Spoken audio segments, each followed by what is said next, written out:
Tôt ce vendredi matin, à Rivière-du-Rempart, plusieurs employés sont réunis devant l'usine Palmar. Ils sont tourmentés. Du jour au lendemain, ils se retrouvent sans emploi, sans aucune garantie.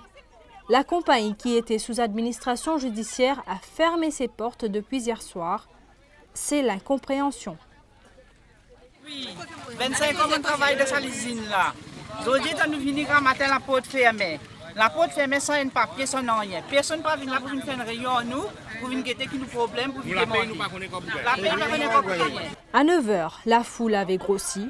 Les employés insistent.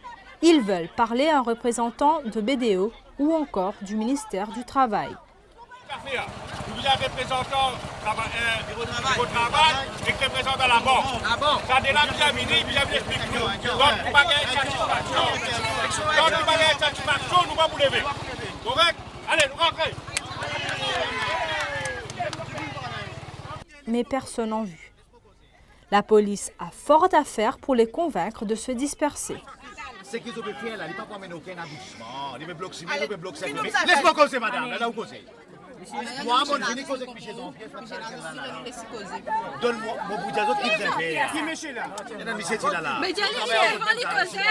Les choses se corsent près de 2 heures plus tard, car cette fois, des employés de l'usine de Flac rejoignent ceux de Palmar. Désormais, ils sont plus de 300 à manifester leur colère. Asseyez en place, asseyez en place.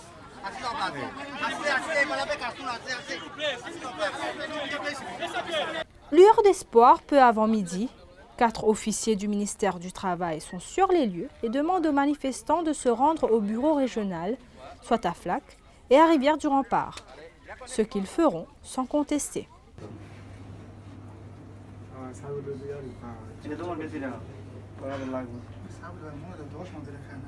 Au même moment, au siège du ministère du Travail à la Victoria House, un autre groupe d'employés en pleine tourmente. 70 Bangladais se sont réunis. Ils veulent des explications. Que feront-on d'eux? Seront-ils rapatriés ou redéployés? Mohammad Monir Mia from Bangladesh. I am come to Mauritius and Palmar Textile Company Limited. I am come 6 months. Another total Bangladesh 400 people and Margar 75 people.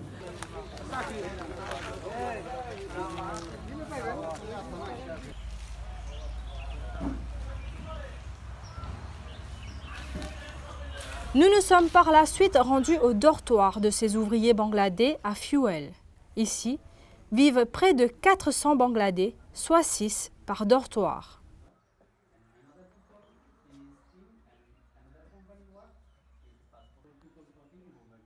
Monir Mia explique que leurs conditions de vie laissent à désirer, qu'ils reçoivent de la nourriture indigeste, qu'ils sont obligés de se débrouiller par eux-mêmes. Désormais, un autre drame vient de s'abattre sur eux. Leur avenir se jouera lundi. Lundi également, les employés mauriciens se rendront au ministère du Travail. Ils ont été informés qu'ils devront se contenter du Workfare Programme en attendant de se trouver un autre emploi.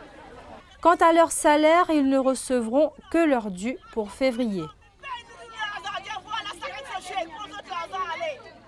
Mais ils ne comptent pas se laisser faire.